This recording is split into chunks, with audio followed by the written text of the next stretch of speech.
Good evening. This is Joel, continuing the New Washington series,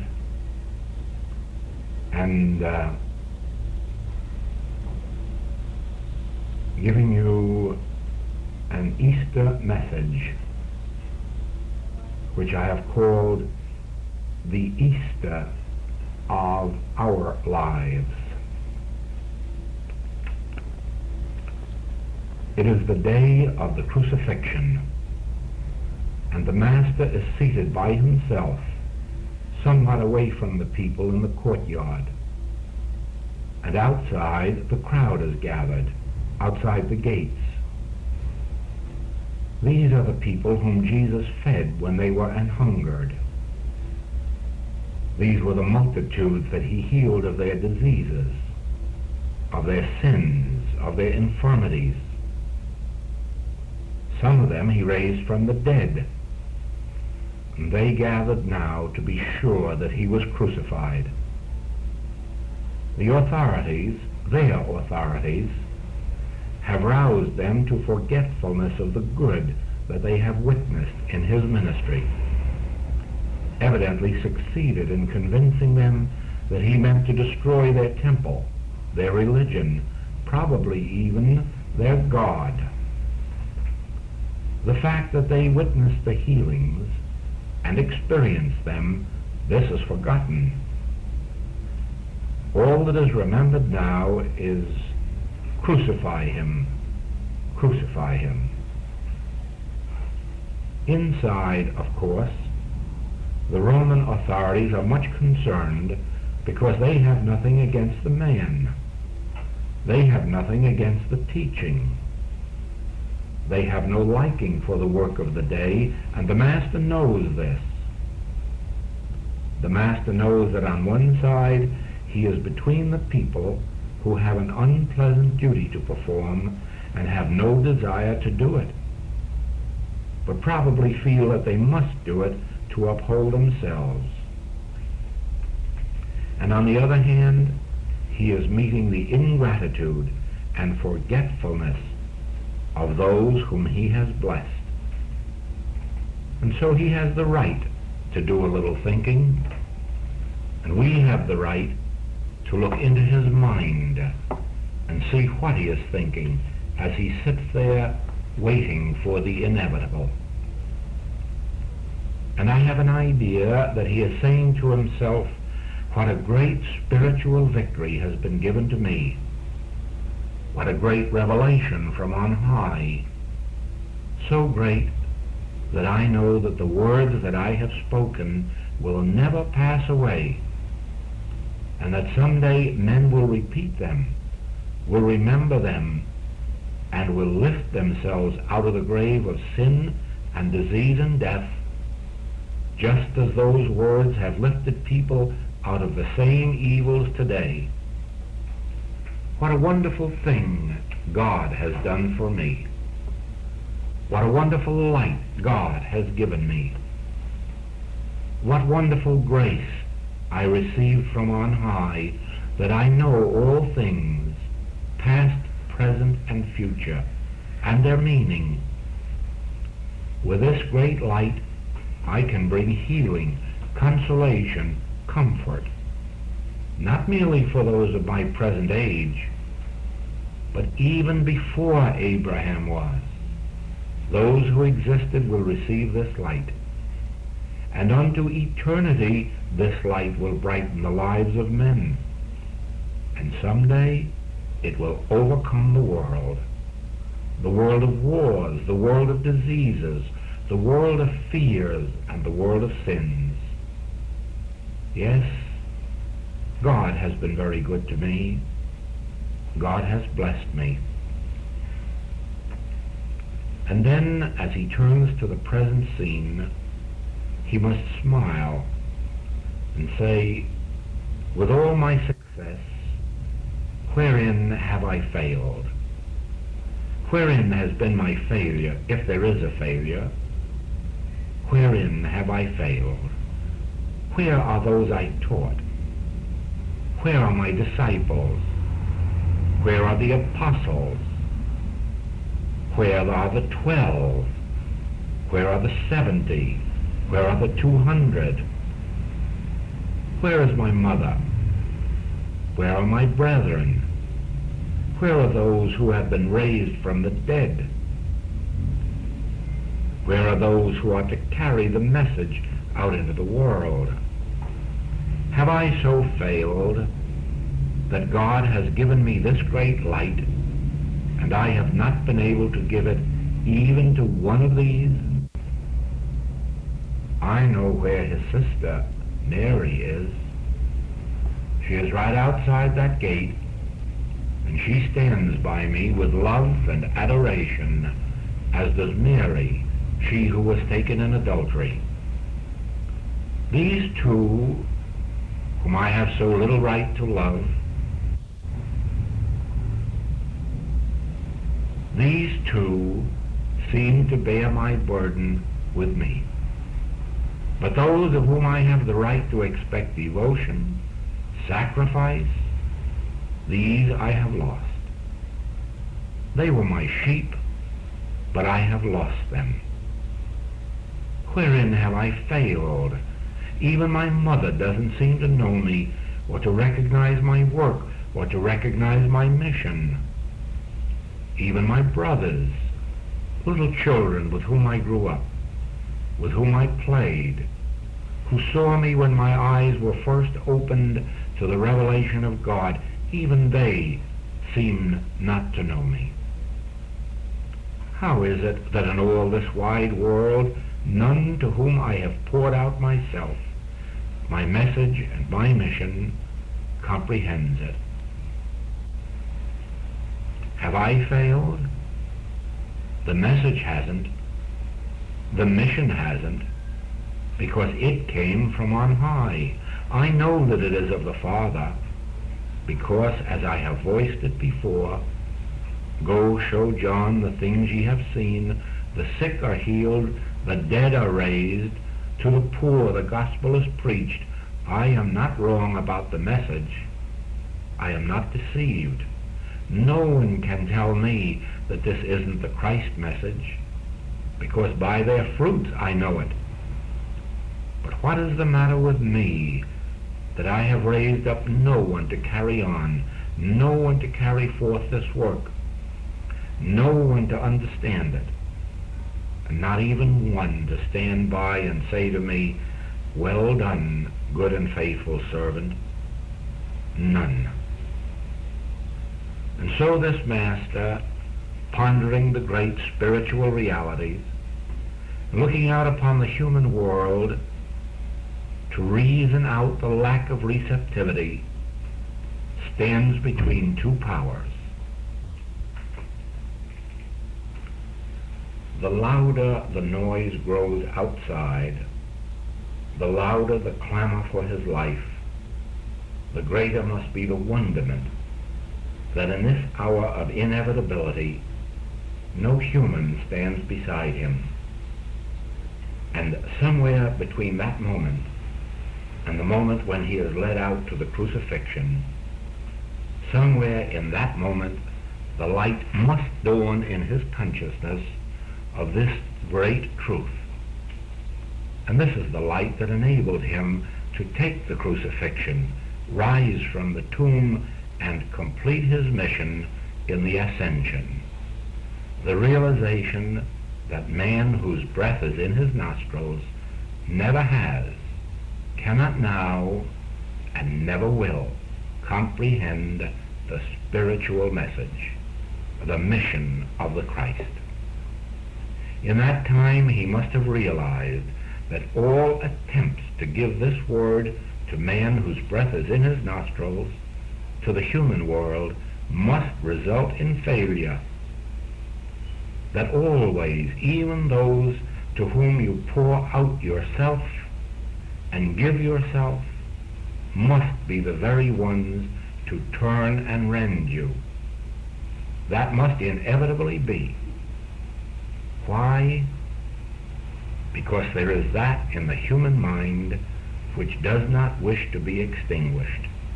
That is the secret. Watch this.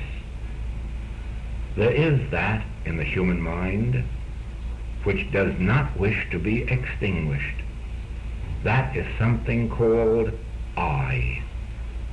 The I that is human, that boasts of its power, its presence, its wisdom, its understanding, its goodness.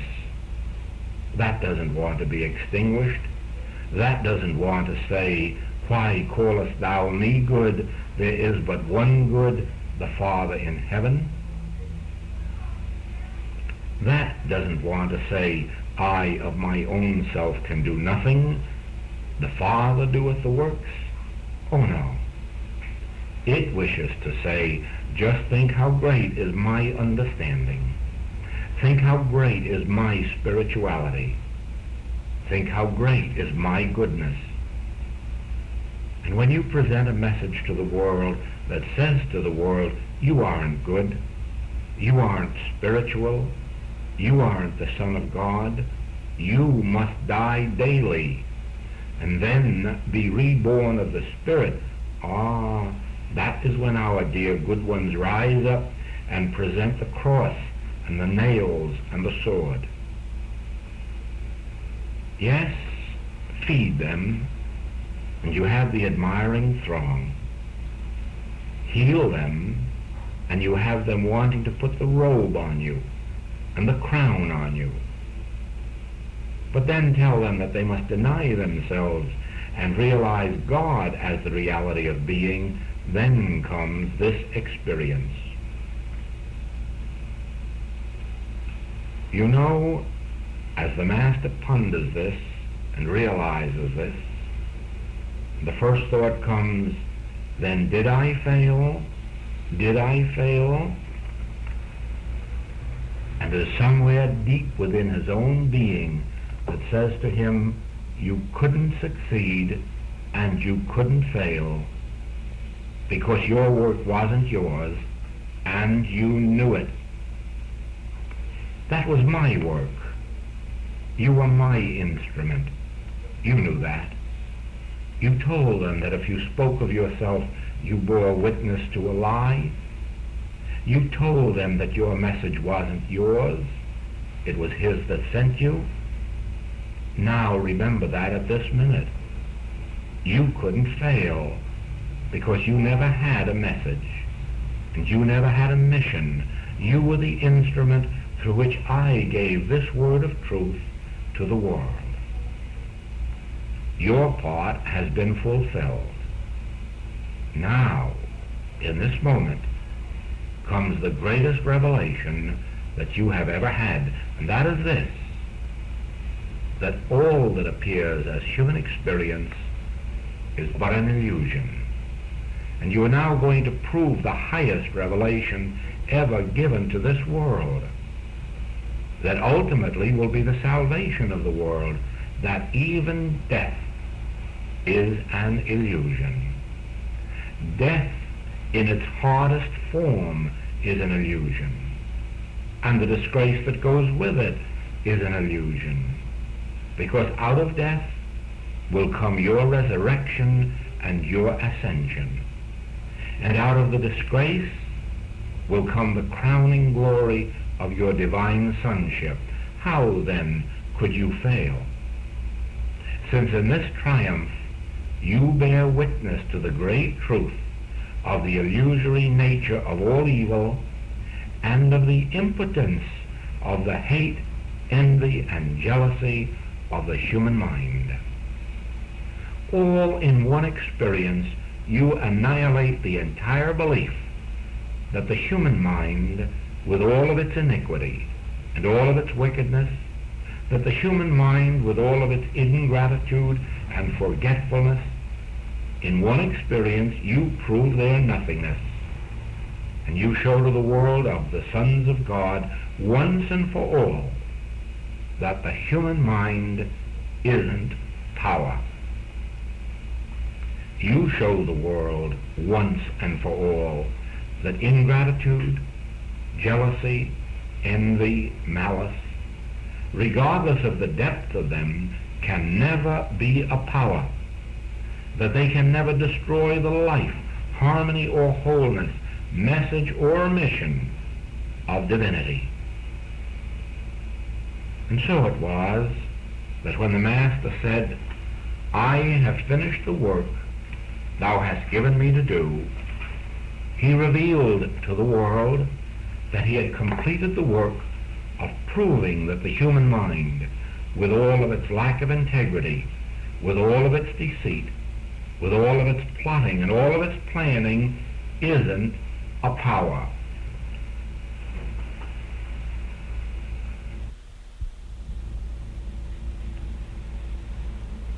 That was the conversation that the Master had with himself.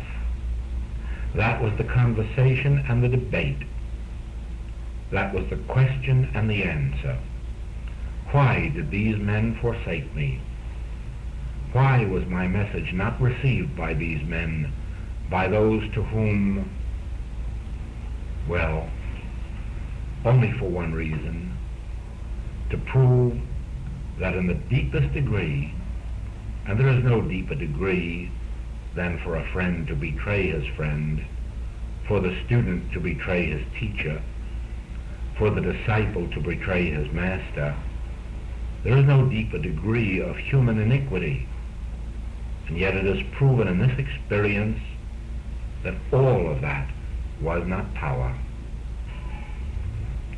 Now we have before us the example of this week's lesson in our Easter work, not to celebrate an event that took place 2,000 years ago, not merely to remember an historical experience, but we were given that experience 2,000 years ago so that when we face a world filled with wickedness in high places, not only high spiritual places, but high political places, high commercial places, if you like, wherever it may be, we are called upon to remember first, we have had a lesson of the impotence of human scheming, human planning, human ambition, human will, human degradation, human iniquity.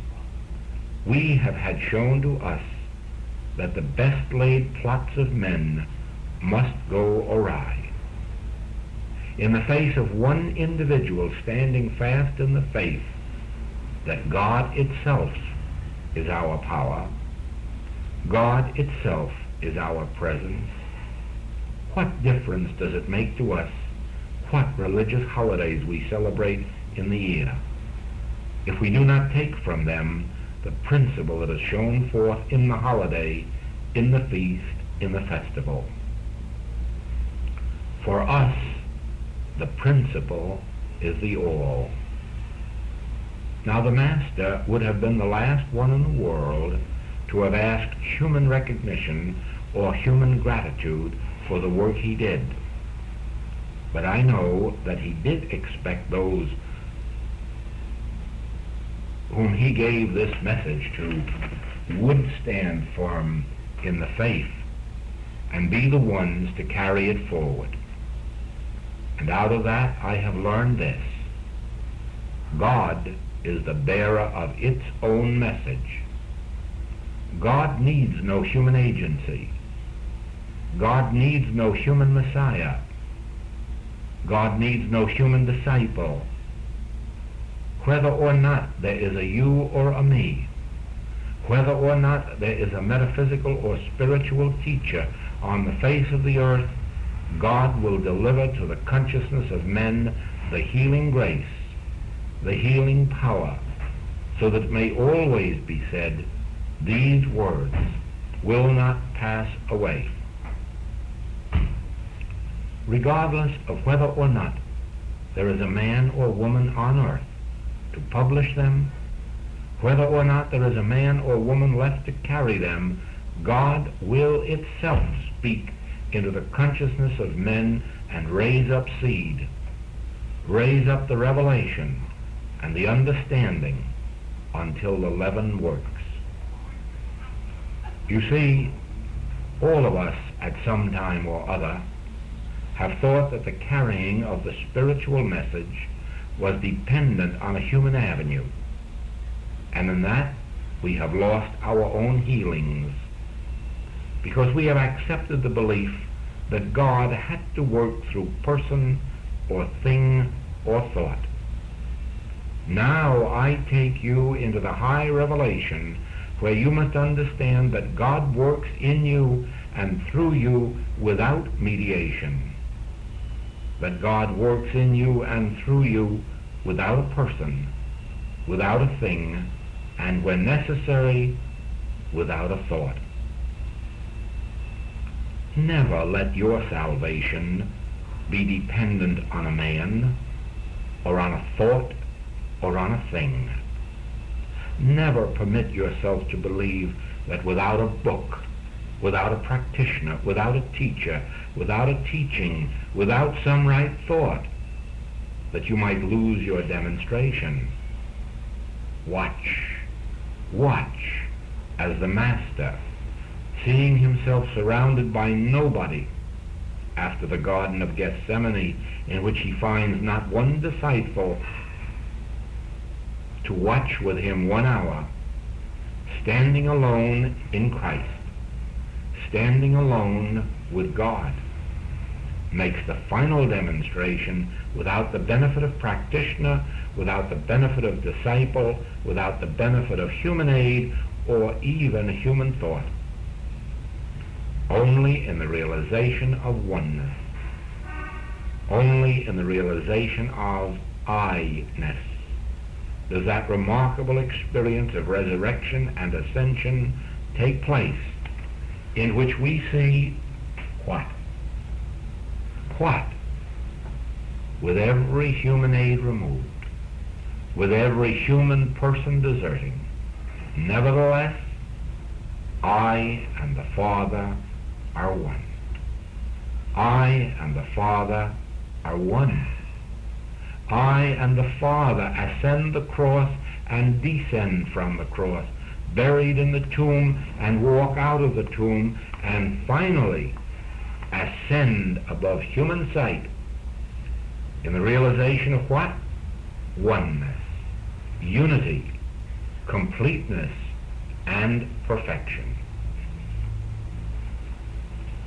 Out of this, we must gather that there comes a time in our experience when we are in that courtyard, and where we know right well that behind us stands inevitability in one form or another, and before us stands the desertion of everything and everyone upon whom we have placed reliance,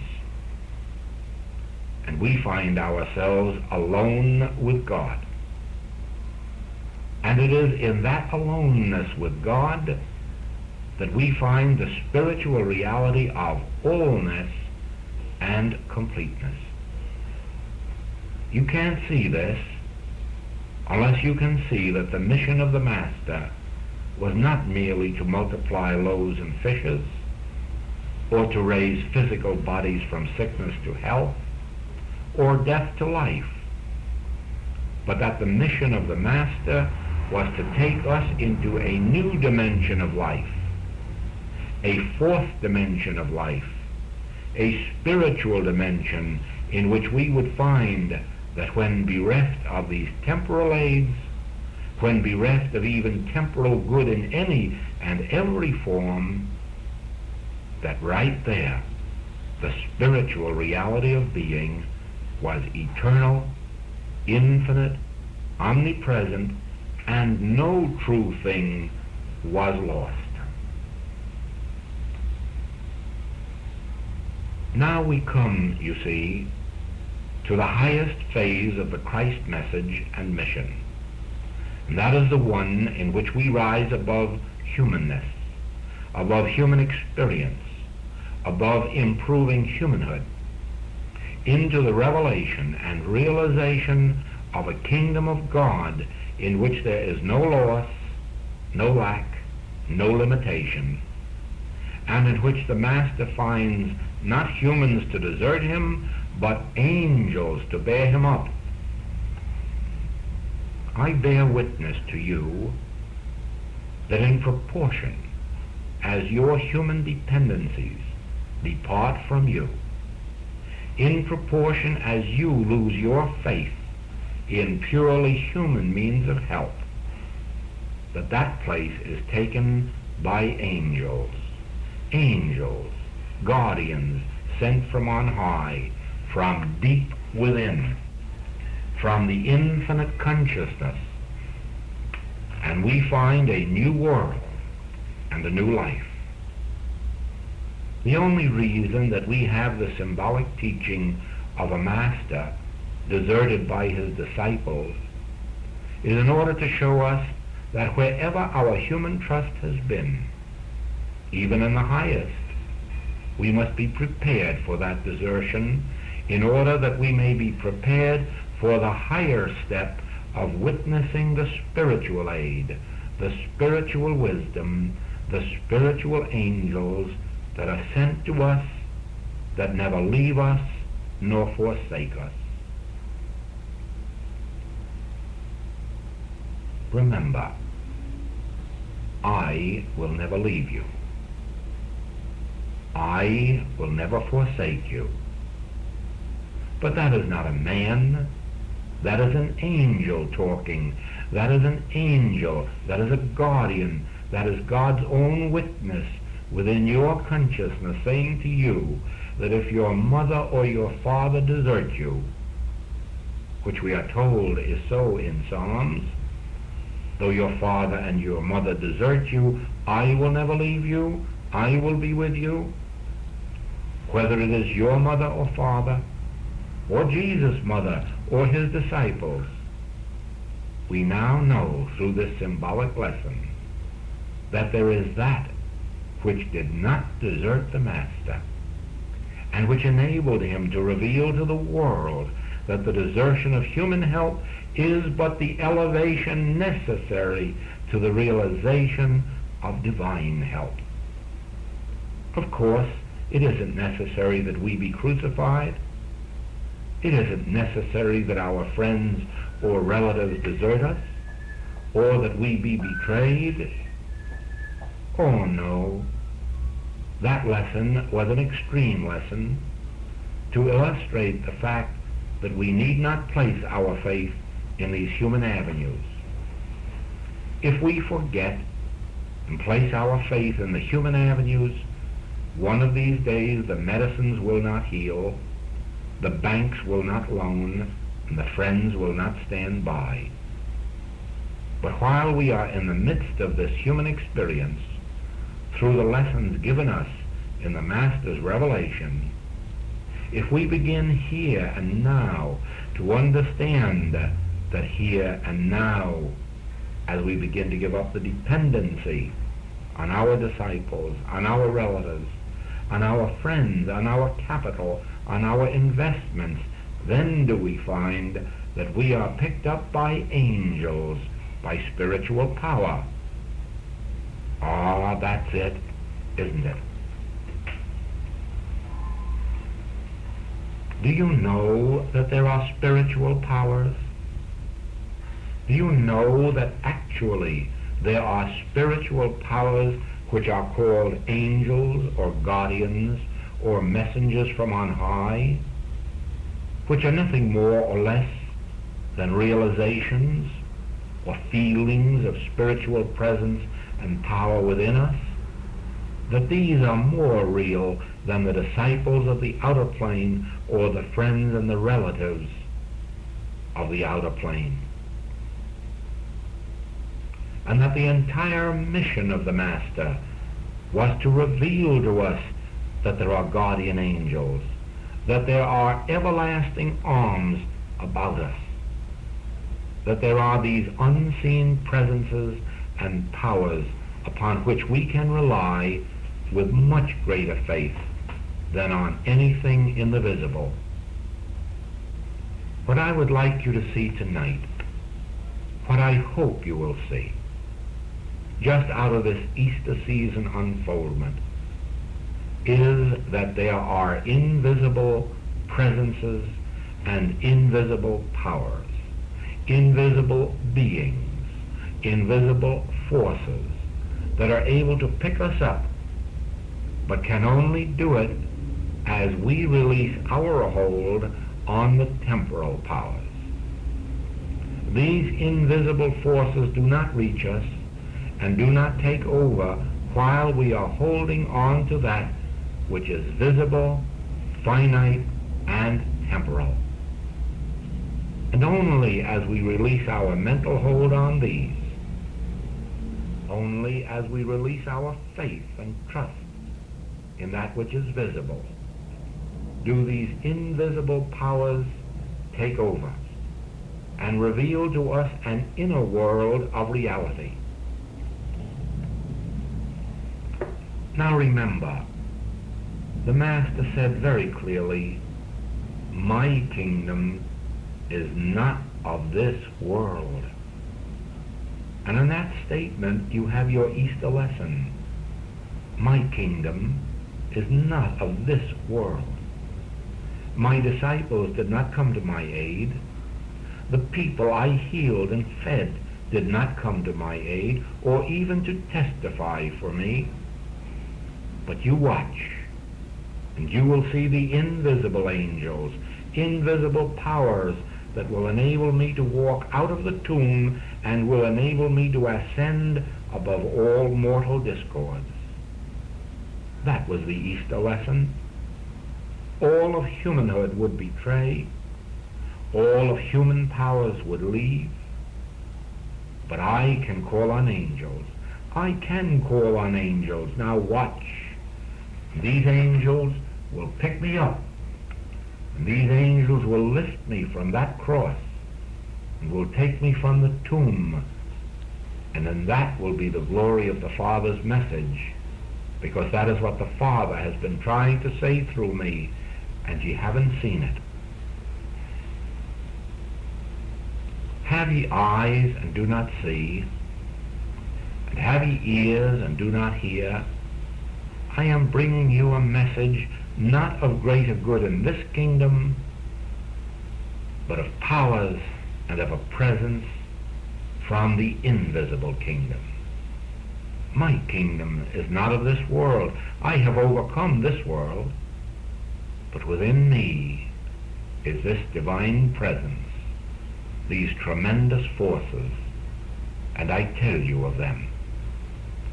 My message is to tell you that within you is the kingdom of God, not out there in personal dependencies, not out there in faith upon crutches that break, but the kingdom of God is within you. Now I show you my disciples who have deserted me. I show you those I've healed, fed, who desert me. Now I will show you the invisible. Watch its power.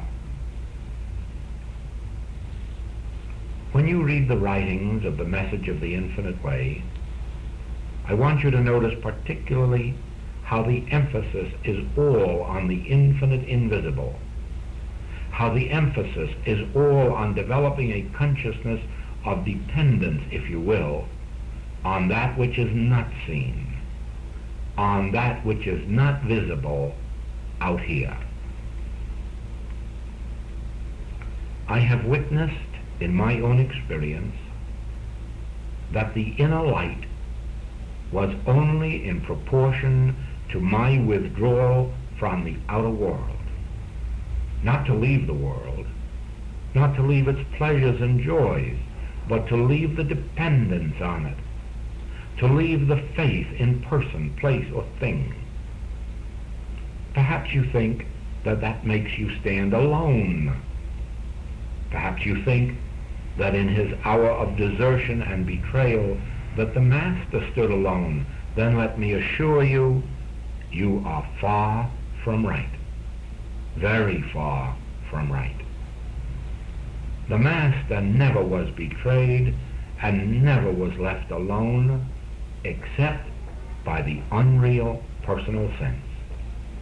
The Master was always in the company of children of God, on earth and on the cross. At no time in his ministry did the Master walk alone. In his communion on the mountaintop, though to outer sense he was alone, in his own realization of the unreal nature of that outer world, he had his communion with the children of God. He showed that to the disciples, didn't he? On the Mount of Transfiguration. Was he alone? No. The great prophets were right there with him. You may be assured of this, that the prophets were right there with him on that crucifix. The prophets were with him in that tomb. When we seem to be most alone, we are only alone from mortal or material thought. When we seem most alone, we are most heavily engaged in divine company. Every individual in this room can prove for himself that he can't go into a room alone.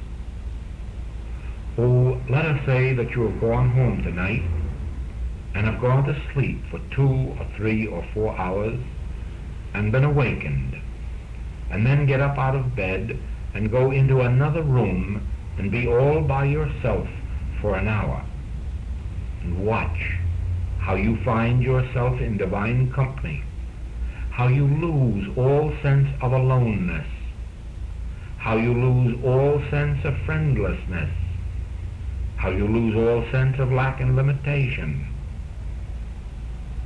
Watch how it is, after you have been refreshed with a little sleep and haven't the weariness of the world on you, that you can go off all by yourself, and within a few minutes, or in some cases within an hour, find yourself surrounded with angels.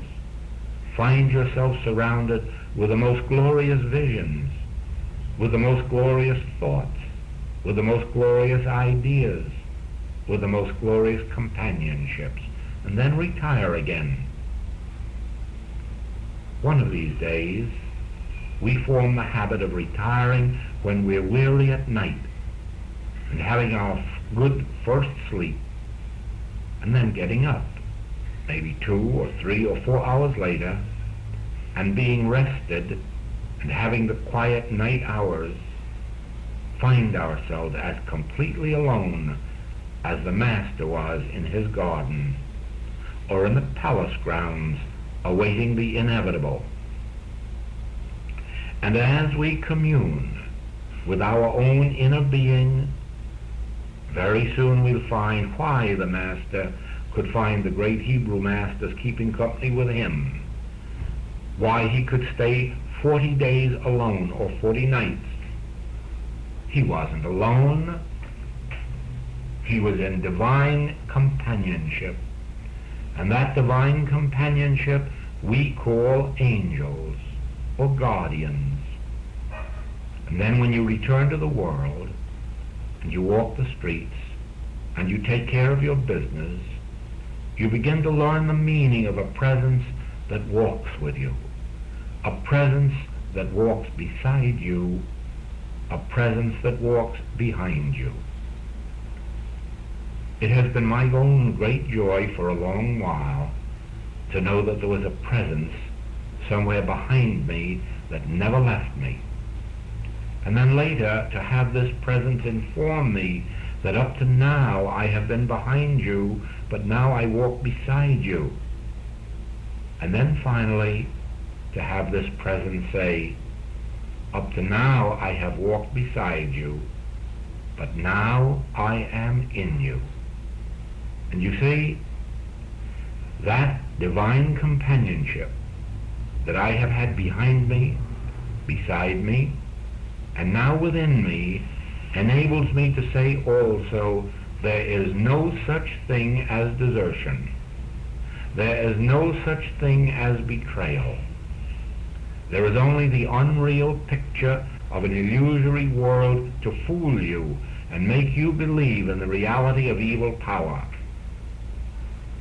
But one day, when this realization comes, that outside are only these pictures of mortal sense, but that divine companionship, divine protection, divine supply are all emanations of the infinite invisible, are all the expressions of God in your own individual life, and it never leaves you or forsakes you, never leaves you, not since before Abraham was, and not until the end of the world.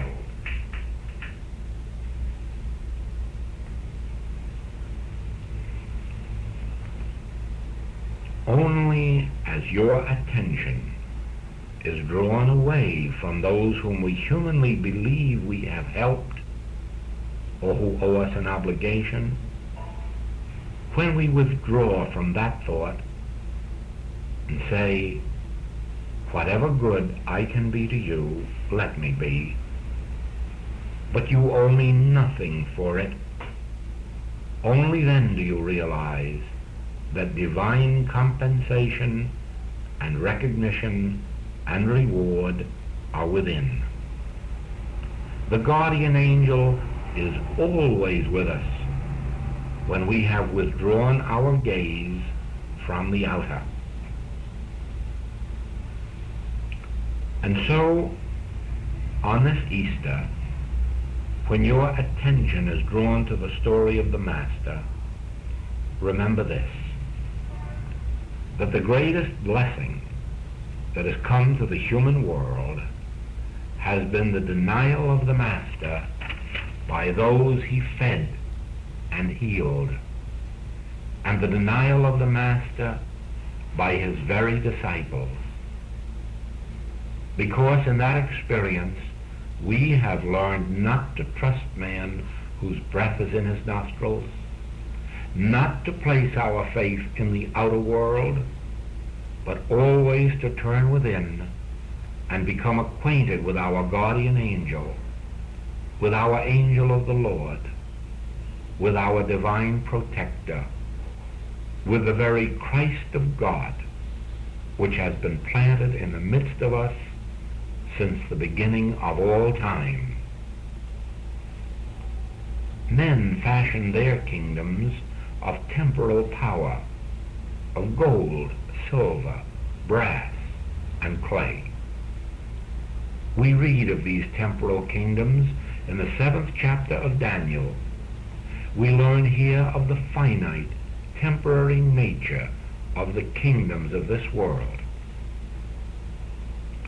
The 34th verse of this chapter of Daniel, we read that a new kingdom shall be set up, which will never be destroyed. This kingdom is carved out of a stone that is cut out of a mountain without hands. This stone destroys all temporal kingdoms and the work of men. Think of this, a stone carved out of a mountain without hands. Is not this the work of God? And the kingdom that shall stand forever, is not that the reign and realm of the Christ? The power that rules not by might, nor by power, but by my Spirit? The human life, constituted of gold and silver and brass and iron mixed with clay, is a kingdom divided against itself, and spiritual wisdom alone, the still small voice, can destroy it and reveal the kingdom of immortality under the government of love.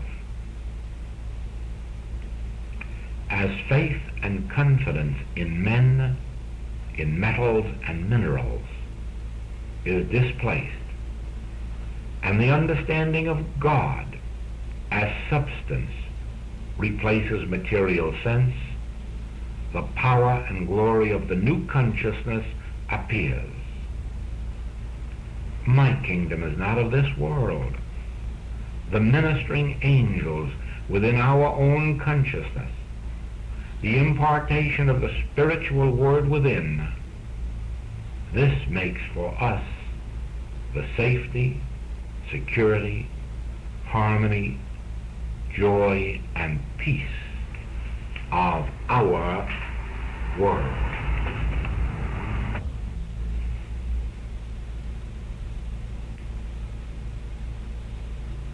The voice of the Lord,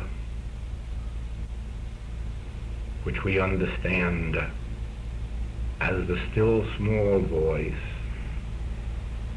is really a power. And you will be repaid in studying the 29th Psalm and learn more about the power that is in the voice of the Lord, in that still small voice, in the invisible presence. Give unto the Lord, O ye mighty, give unto the Lord glory and strength. Give unto the Lord the glory due unto his name. Worship the Lord in the beauty of holiness. The voice of the Lord is upon the waters. The voice of the Lord is powerful. The voice of the Lord is full of majesty. The voice of the Lord breaketh the cedars. Yea, the Lord breaketh the cedars of Lebanon. He maketh them also to skip like a calf. The voice of the Lord divideth the flames of fire. The voice of the Lord shaketh the wilderness. The voice of the Lord maketh the hinds to calve, and discovereth the forests. And in his temple doth every one speak of his glory. The Lord sitteth upon the flood. Yea, the Lord sitteth king forever. The Lord will give strength unto his people. The Lord will bless his people with peace. Aloha, aloha, Joel.